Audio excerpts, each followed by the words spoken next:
This is a pretty fun mission from February of 2024, and because it's fun, we're publishing it in two versions. This is the tutorial version, which has brief little visual pauses in it while we label visual items of interest.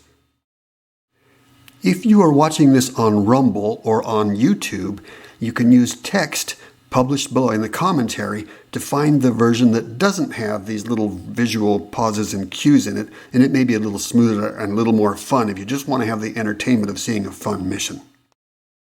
Now, periodically throughout the mission, you'll hear a ringing sound like an old-fashioned telephone. That's not something you'll normally see, but because I am controlling the server, that's the server alerting me of server activity. For example, it means that some person or some replay bloke has joined the mission. You can disregard those mysterious telephone ringing sounds.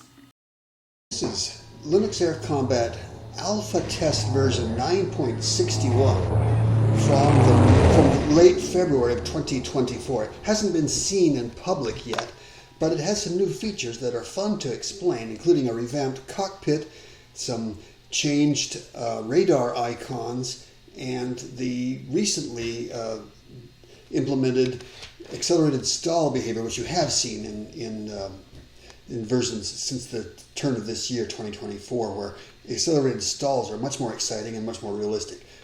I've set this up to fly Network Battle 2.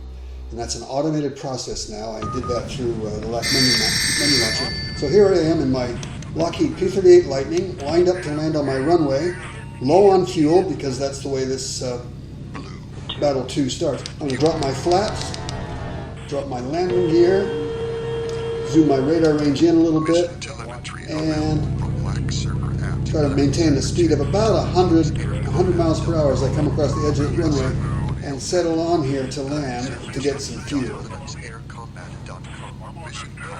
Notice I'm landing near the tower side of the runway. By our traditions, those of us with a lower network ID number land closest to the tower side, and I'm network ID number 2. You can see that along the left side of my cockpit. We're supposed to be on the blue team with the lowest number, so I'm going to scoot over here to the right and just fuel up here. I'm going to wait right here along the left side of the runway, leaving lots of room along the right side of the runway, leaving lots of room for other people on my blue team to land to my left here behind me. Notice my fuel state is now up to 24%. There's 25%. It's counting up. Landing, of course, would also repair any damage that I've been lugging around and replenish my ammunition, but this being a brand new session, I don't have any damage or ammo. I'm just simply waiting for fuel. I'm looking at my router panel. I can see lots of activity, especially red bloke activity. I can see flashing lights for red 1, red 3, and red 5. So it looks like and red 7. Looks like there must be at least four red replay blokes active here now. So I'm going to pick one of them. Looks like replay 1 is at 5,000 feet, and he's so close to me I'm not going to be able to get up to him before he gets away, probably. Let's see. Red 3 is at 1,400 feet, but he's hugging his own airfield up ahead of me. As I select different targets, you can see that little white dot on my radar jump around, tells me what I'm selecting. Let's take a look again. Replay 3, replay 5 is at 3,300 feet. Replay 7, he's down low. I can look at the tar out at the left side of my cockpit, and I can see he's down low. And I can tell because his router panel icon is flashing. Oh, there he is. I see him on radar now. He just popped up behind us. We see him on radar. I'm going to go get him. He's at 1,200 feet altitude, so I'm going to quickly climb up to get him. Dropping flaps, raising my landing gear. I'm going to get nose down to pick up a little speed. Dropping my flaps. And I'm going to vocalize his position. Target 7 is at 9 o'clock, Angel 1. Oh, there he is. He's again now high enough to be seen on radar. There he is. Zooming my field of vision in a little bit. I'm going to shed my bombs, shed my rockets,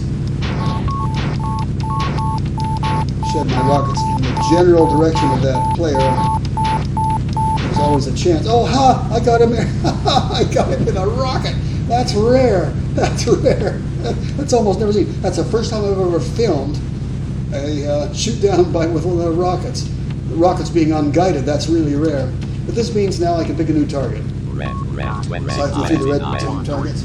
It's like replay 3 is at 1,200 feet east, fairly low altitude. In fact, just dropped below radar range. Target 3 is at 12 o'clock, Angels 1. And he's right up ahead of us.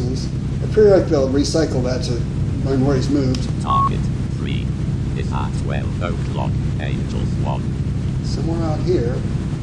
Target 3 is at 1 o'clock, Angels 1. I drop my speed brakes, help me maneuver. Target 3 is at 1 o'clock, Angels 1. Well, I just see him. There he is. I can just see him. I bet that's my guy. Target 3 is at 12 o'clock, Angels 1. It's like a Corsair. I'll try to shoot him down. With guns this time.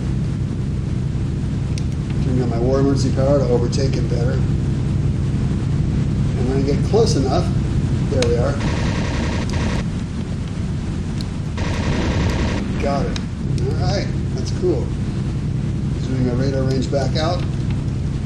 And looks like replay 1 is out there. I can tell replay 1 and replay... Well, it looks like replay 1 is something else. Looking at the router panel. Looks like replay 1 is the interesting one. Replay 1 is at 2,800 feet up near the enemy airfield. I don't want to go there because I'll get shot down. There's somebody else back there. Is that replay? Replay 5 is up at 6,000 feet. I think I'm just going to do some climbing here. You can see that the radar icons have been changed too. In this alpha test version, radar icons for air bases are now diamond shaped. So a diamond shaped icon now indicates an airstrip. So for example, my airstrip right there at 28 is this. You can see that diamond shape. Having them be diamond shapes makes them much easier to differentiate between airplanes and airstrips, especially when your IFF is turned off. Watch this as I switch off IFF. When my IFF is turned off, all the colors go gray. So it doesn't tell you which is blue team stuff and which is red team stuff, but at least by the shape, you can now definitely tell which are your airstrips. Turn my IFF back on, and I'm going to continue to climb for a while. I got lots of airspeed. I'm at 3,300 feet per minute. Of course, it's slowing down now that I'm going straight up, but that's going to take me up to 5,000 feet or so of altitude, which is much better. Red 29. The target. Replay 5 is at 6,500 feet. In fact, there he is. He's still well above me, but I've still got them. No, I'm kind of low on speed, so I'm going to have to climb up to him rather gently and see if I can pick him out. Zooming my radar range into 7 kilometers. I can see him there. I'm going to do an Immelman turn to try to get behind him as efficiently as I can. And catch up with him. Notice I've got my war emergency power on. Another thing I want you to see is that when I do hard maneuvers, my airplane will start to shake and shudder, and you'll hear a lot of wind noise.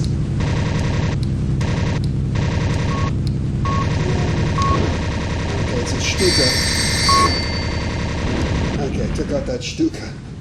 Okay, zooming back out now, I see red 1. It's got some packet activity on the router. Replay 1 is at 1,100 feet. He's down low. So let's go get him. This is going to build up a lot of speed, so if I maneuver at high speed, you might see some of those high-speed stalls. If I pull too hard for my airframe to really sustain it, you'll see my airplane shudder and shake. And you hear noise. See that? That is an accelerated stall. You can hear it. You can see the airplane shuddering and shaking. Target 1 is at 7 o'clock, Angels 1. Okay, he sneaked under me somewhere. I am really moving fast now. My controls are heavy. Target 1 is at 10 o'clock, Angels 1. radar. I'm going to zoom my radar range in to better differentiate his position. There he is. Try to get whoever this guy is. I'm going to try to shoot him down. And again, you might see some really violent maneuvers, and I may go blind. It's at 1 o'clock, angels 1. I may get the shake and shudder again. You might hear it. Target 1. It's at 11 o'clock, angels 1.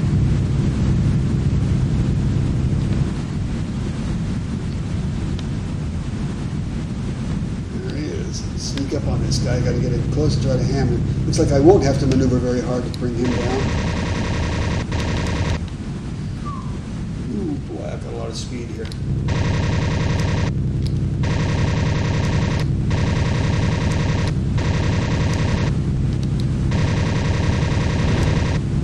Got it. That's 4 victories.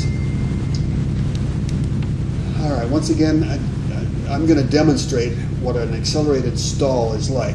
I'm going to start turning really hard, and when I do, I'll slow down rapidly, and when I'm pulling harder than my airframe can really give,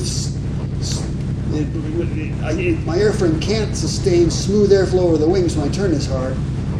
So you see me starting to black out. You see my airplane start to shake and shudder. You can hear the burbling sound as the wind waves collide with my wings and fuselage. And when I'm doing that, I'm slowing down faster than I should, and my turn rate isn't quite as good as it would be. So usually you want to kind of ride the edge of that.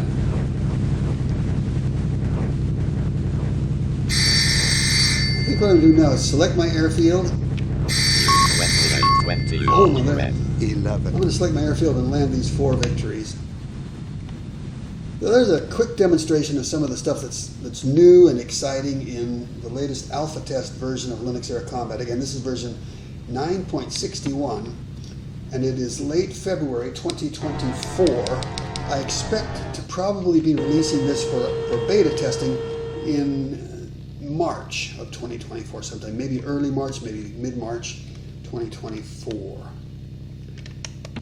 Coming into land, and I want to modulate my speed, get it around 100. There we are.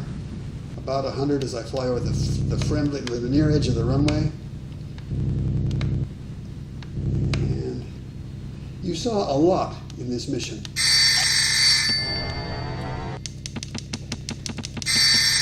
That's a pretty good demonstration of what it's like to fly in 2024. If you're the only player on in Realm 1 and Battle 2, you can have great fun against these replay blokes, and you can now use the new cockpit instruments as you do.